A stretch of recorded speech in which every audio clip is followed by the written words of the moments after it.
Welcome to our TV. నేను శివరామకృష్ణ.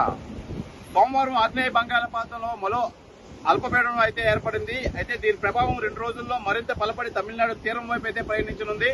దీని ప్రభావంతో మంగళ బుధవారంలో తమిళనాడు రాష్ట్రంలో ఉమ్మడి ప్రకాశం, అలాగే శ్రీరాములు, నెల్లూరు, తిరుపతి, చిత్తూరు జిల్లాల్లో భారీ వర్షాలు కురిసే అవకాశం ఉందని చెప్పి వాతావరణ శాఖ అయితే తెలియజేశారు.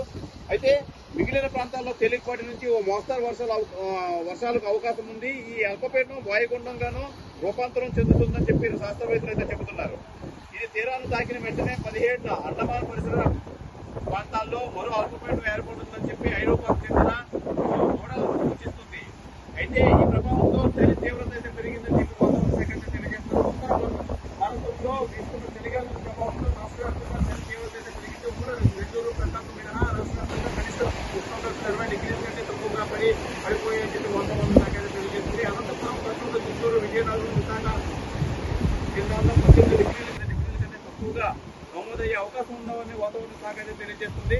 అయితే ఈ నేపథ్యంలో చురుకుగా రుతుపవనాలు అయితే కదులుతున్నాయని చెప్పి ఈశాన్య రుతుపవనాలు చురుకుగా కదులుతుండటంతో థాయిలాండ్ పరిసర ప్రాంతాల్లో అనుకూలంగా ఉండడంతో వెనువెంటనే అల్పపీడనాలు ఏర్పడుతున్నాయని చెప్పి ఐఎండీ పూర్వ డైరెక్టర్ జనరల్ కేజే రమేష్ అయితే పేర్కొన్నారు. దీని ప్రభావంతో ఈ నెలాఖరు వరకు రాష్ట్ర వ్యాప్తంగా విస్తారంగా వర్షాలు కురవచ్చని తెలిపారు. సోమవారం ఏర్పడిన అల్పపీడనం తీరాన్ని దగ్గరగా వీచే చలి తీవ్రత కొంత తగ్గుతుందని అయితే ఈ వాతావరణ శాఖ అయితే తెలియజేస్తుంది. అయితే ఈ వర్ష అల్పపీడనాల ప్రభావం అయితే ఈ పెను మార్పుల ప్రభావంతో మనం చూడొచ్చు. ఇప్పుడు విశాఖ తీరంలో అయితే ఈ బీచ్ కోతకైతే గురైంది. దీనివల్ల ఈ అండర్ శాండ్ లో ఉండే రాళ్ళని పైకి వచ్చి మనం చూడొచ్చు. మొత్తం అంతా ఇవన్నీ ఇదివరకు అయితే ఇది కనపడే పరిస్థితి లేకపోవడం, అయితే ఈ పెను వాతావరణ మార్పుల వల్ల మొత్తం తీరం అంతా కోతకు గురైందని చెప్పాలి. ఈ రాళ్ళంతా మొత్తం ఇంటి ముందు కనపడే పరిస్థితి అయితే ఉండేది కాదు.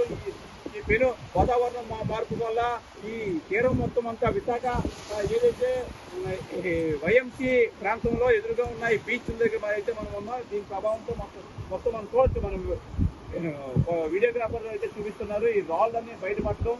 అయితే విశాఖ వాసులంతా దీన్ని ఆతృతగా చూడటం కోసం అందరూ తరలి అయితే వస్తున్నారు. వచ్చి సెల్ఫీలు, ఫోటోలు, వీడియోలు అయితే తీస్తున్నారు. దీని ప్రభావంతో ఈ వాతావరణం మార్పు వల్లే ఈ ప్రధానంగా ఈ కోతకు గురవుతుందని చెప్పి వాతావరణ నిపుణులు అయితే తెలియజేస్తున్నారు.